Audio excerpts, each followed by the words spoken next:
the beer. And you can have about 4 or 5 of those and be okay. Again, I did tell them they need to grab an Uber before this show's over. And he brought us water. Yeah, I did bring it. So I wanted you to make sure y'all clench your palate because these are palate wreckers.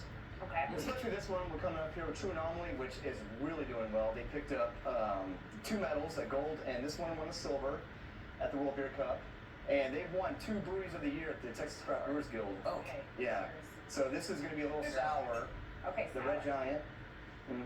Okay, and this also tastes very familiar. I feel like I had this at Wild West Brewfest. Possibly, yeah. They are very popular at Wild West Brewfest. That is a true sour, but it is good. He's the guy on the right. You do that, and then you're like, oh. Kind of like some wine notes, so if folks don't really like beer and they're more wine drinkers. He's the one on the right. What is in this? What's the flavor I'm tasting? It's a saison, so you're going to get some peppery notes to it. Yeah. But this is Oh, I thought black the cherry other guy. and raspberry. Okay, because it is like fruity, but not in a sweet way. It's fruity in like a tart kind of way. Yeah, but it's not total right. You're just like, you know. Where is True Anomaly? They're in Edo. Okay, very cool. However, they're about to move down the street, and they're going to be in this beautiful facility. But True Anomaly, they're continuing just to win awards, and just definitely a brewery you want to check out. And a little heftier. It's 7%. Yeah, it's a 7. Ooh. Now we're going to move to 8. Now we're going to move to our friends over in Missouri City, Texas Leaguer. You know, Astros aren't doing too well right now, but if you want to, it's okay. Go out, support them. Go and check out Texas Leaguer. This is the hot stove. This is a porter. Okay. And this is going to be roasty. Oh, wow. A little heavier than a stout. But you see why I brought water? It almost smells of molasses. Maybe a little bit, yeah. But definitely roastiness, chocolate, again. Not as dry as the Irish. No. Hello. This has all kinds of depth. And also not sweet. It tastes, it's so hard to describe here on television. Yeah. It's thick. It's a winter ale, and it's called hot stove. So when you talk about those winter meetings, you get over a hot stove to keep warm, and that's the hot stove from Texas Leaguer. Very nice, Texas Leaguer. They had a lot of beer at our crawfish festival. Great beer, Nathan Reese over there, and the whole gang. What's the ABV? That's 8. 8. Okay. Now we're gonna jump. You ready? We're gonna jump. Okay. Katy, Texas, No Label Brewing Company. We're going Perpetual Peace. This is at 13%. So these guys are killing it out in Katy. So I'm gonna be.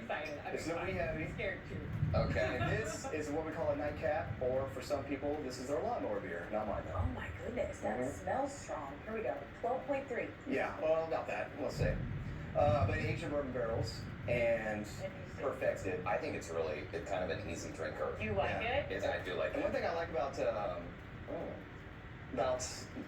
No Labels, they like to put their medals on the can. On the can, yeah, you got So I have As you should. the Cali Boy over there with the medals on there as well. That won in 2022. Who's that on the cover? Is that? That is Trailer. Okay. So Trailer came here from California, and he trekked it to Texas. Very hot and sweaty for Cali Boy, so they call it Cali Boy, and it's a West Coast IPA. This is so interesting. Yeah. It's one of these, like, I don't want to put it down. I've never had a beer like this. Again. And like, okay, what am I going back for? Uber.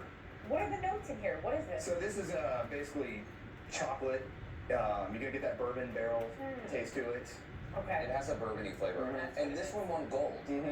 This was the best in its category. Yeah. Speaking of gold, I have a great story. Gallus Island Brewing Company. Unfortunately, I could not get their Marchtoberfest, but they have a great Oktoberfest. Matter of fact, the last time I was on the show, I brought it, and they wanted to brew a beer for World Beer Cup.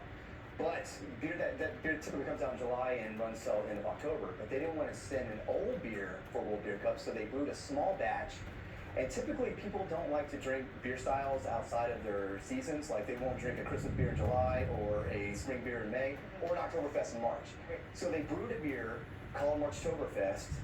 It was Oktoberfest. Just rebranded it, sent it off to World Beer Cup, and won gold. So the gamble paid off. Amazing. I know. How about that? It really stood out. Yeah. The summer beers, spring beers. And so, like I said, they're doing great things out in Galveston. I'm going back on this. Yeah, go for it. Okay. I'm going to jump back on the baby. This is American Craft Beer Week, so I encourage you guys to go out there and support your local breweries. Get a flight, pick up a 6-pack, buy some merch, whatever you can do, support them. Share their stuff on social media. There you go. All that stuff. Houston, Texas, represent We will James drink Simpson, to that. the host of What's on Tap Radio. Absolutely. Co-host Chad Bill. Yeah, Chad, we love you, we miss you, and maybe next time. Maybe next time. Yeah. By the way, you can connect with James online. We have provided a link on our website, HoustonLife.tv. And don't forget, Brewers Association of America kicks off Craft craft beer week today. It ends on the 19th, so visit your local breweries to support that. Okay, support local. After the break, we have some severe weather in the forecast. So Justin Stapleton has the latest on those storms that are headed our way. And don't go away. Houston Life will be right back. James Internet schools Simpson. like this one could change public education in Houston. Monday mornings at 6 a.m. I'm working Why with you look so parents and different? students, Gosh, uncovering what's bald working headed. and what's not.